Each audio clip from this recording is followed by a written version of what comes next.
Hello, and welcome to our project about the argument that science is inherently good. A very controversial topic. We had multiple students and teachers turn us down because they simply did not want to reveal what they truly thought. In our world, science has certainly advanced civilization and brought upon many beneficial additions to society. Yet it begs the question, is it good in all instances? During our presentation, you will listen in to a professional opinion from Father Milborn about his thoughts on the topic. Then, you will watch our public interviews to see what the students and faculty of St. X truly think about the debate. I advise you, the listener, to contemplate how you truly feel after being educated on this debate, for its controversy has caused tension for centuries and centuries into the past. Thank you for watching. Cool. So I'm Rick Milborn, so I'm one of the Jesuits here. I teach morality and justice, and I teach bioethics. Okay, we're going to start out with the first question. So, for someone who is not familiar with this topic, describe what the debate over science as an inherent good is all about. So and again, I've never actually had a debate about whether science is an inherent good, but the question is certainly there. So my background is actually chemistry and physics before I was a Jesuit, and so I still think of the world more in that way than I do most other ways. Just some terms. So like inherent, so the quality of goodness is part of it, is what you're kind of saying there. Not kind of, that's what asking if it's an inherent good is. By contrast to, does it lead to good things, right? And so that sort of piece. And so then science, just to make sure that I kind of say what I'm talking about, and maybe it's what you guys are asking about, science is a systematic study of the world and the physical reality around us, sort of thing. And so in that sense, then the question of, is it an intrinsic good? I would say that the world around us is an intrinsic good, right? So creation itself, if you want to put it in religious language, is an intrinsic good. As a teacher, I would say, well, knowledge is good, and so science, as one of those pursuits of knowledge, is a good thing to be pursuing.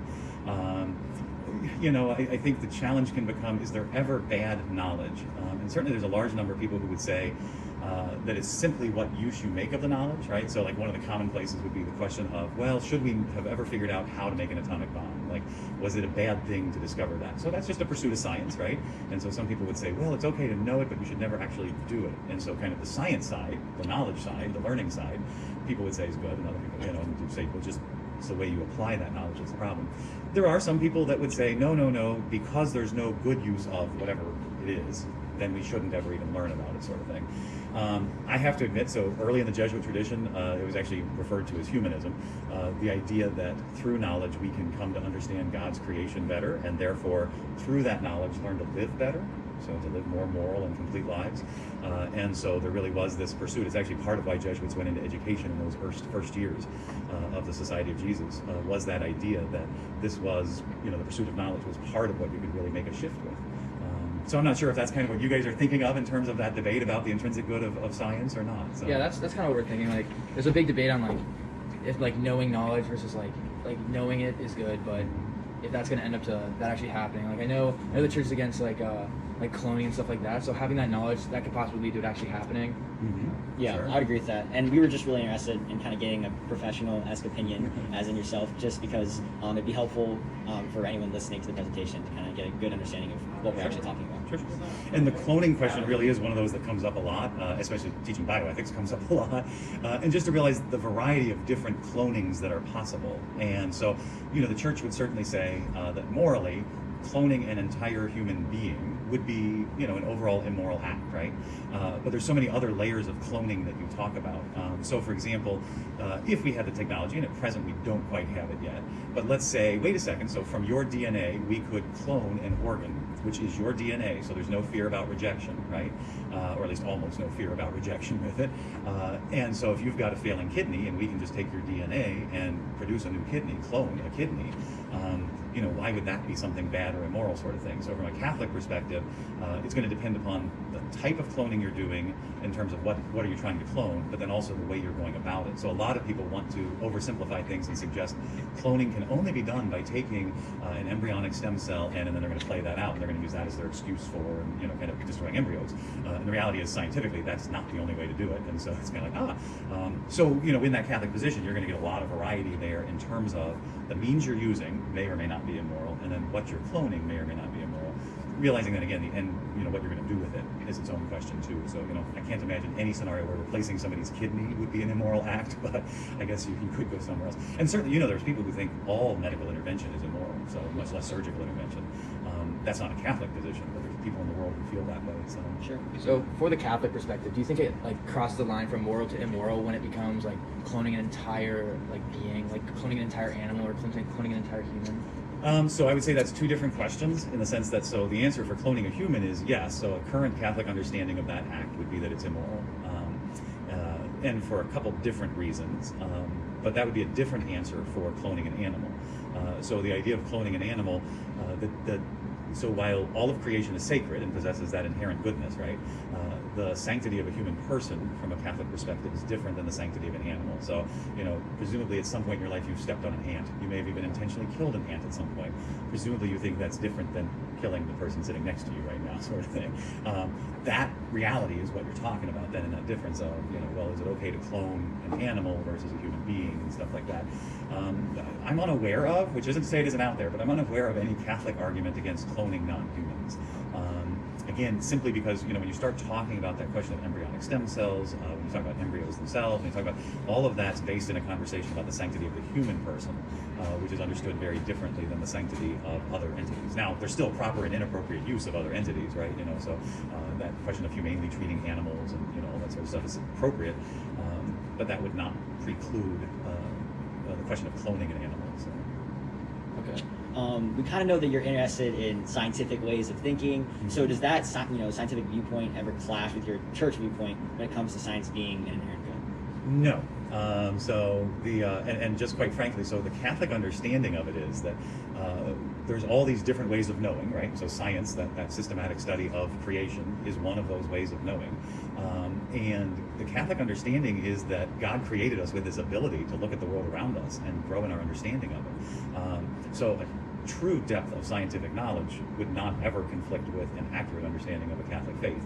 Now, realize in all pursuits of knowledge, including faith knowledge, there's this constant process of discovery, and so in science, the number of times there's a paradigm shift, and they literally just say, wait a second, the way we've done physics, for example, up to this point is no longer accurate. We realize the mistake of our ways, and you have this paradigm shift that then says, wait, we need to look at this whole other set of laws and apply them differently, sort of thing, right? The same's true in faith, that reality of, while we would say the entirety of our faith was revealed to us in that person of Jesus, we're still growing to understand how that impacts everyday life. So as we discover more things, for example, in the world of science, that helps us refine and understand those other elements. So there's certainly moments of challenge, where it's like, wait a second, these two don't fit together. And so then the question, in terms of here's this new science discovery and here's what we thought in terms of faith, they don't match. And then the question is, oh, okay, so, and one question is, how sure are we of the science side, because science has kind of those preliminary thoughts and then has the more developed, we've proven them in more depth and over more time thoughts, right? And faith has those same sorts of pieces, as do all the other areas of learning and knowledge. And so, are there momentary conflicts? Yes, and realize momentary in terms of human history can be years and decades and centuries long, right? But there's the reality is somewhere in there is that, wait, here is what the truth is. And from a Catholic perspective, we don't see that as opposed to science. So. Now, okay, what's up?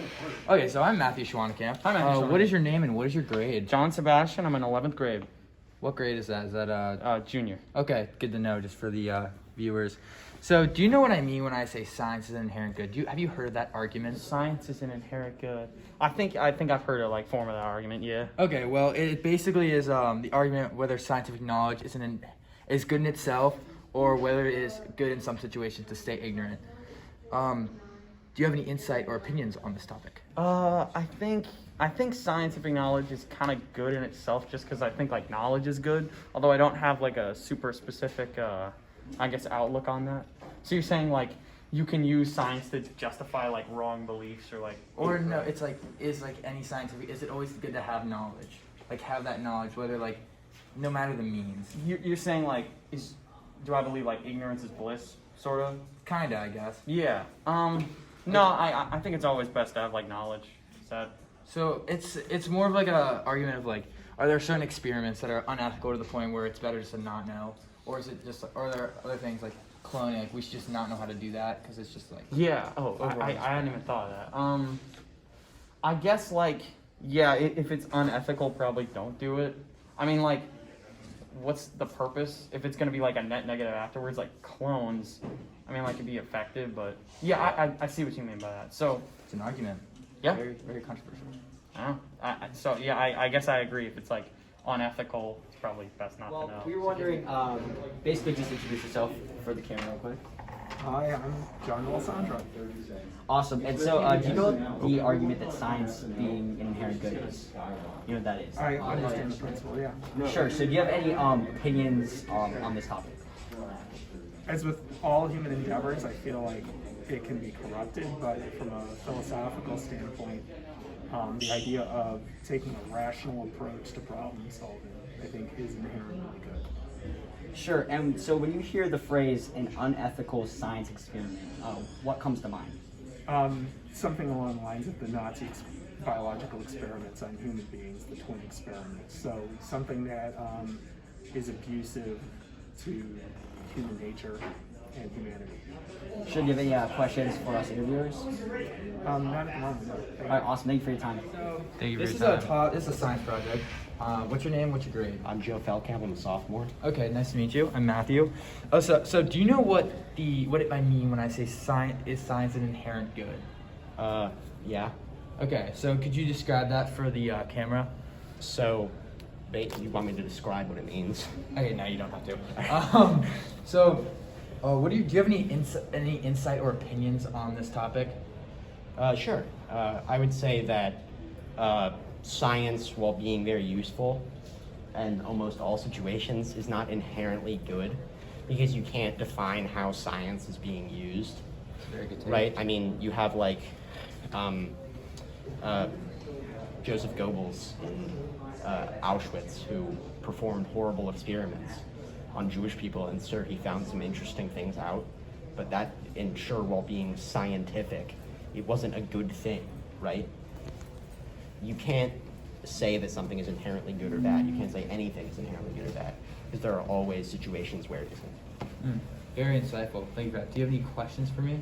No. Okay, well, thank you for your time. Have a good rest of your day. Sure. I love your microphone. Thank you. My view on this topic is that science cannot be an inherent good, as I do not believe anything can be an inherent good.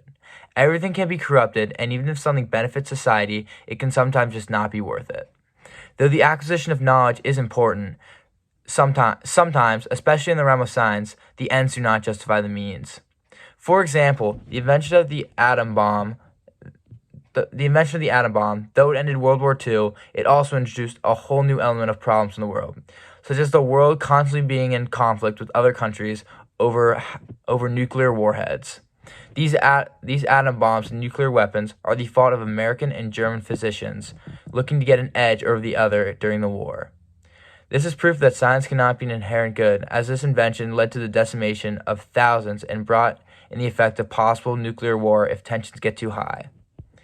These bombs work when the uranium atom absorbs a neutron and fissions, creating 2 new atoms and 3 neutrons.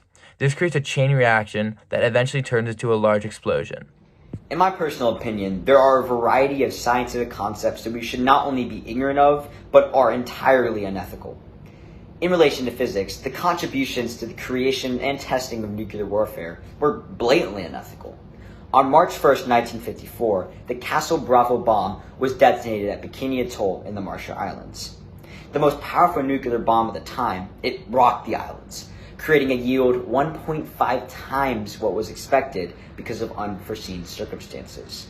Consequently, the fallout radiation fell upon unsuspecting locals who had no idea the danger they were truly in.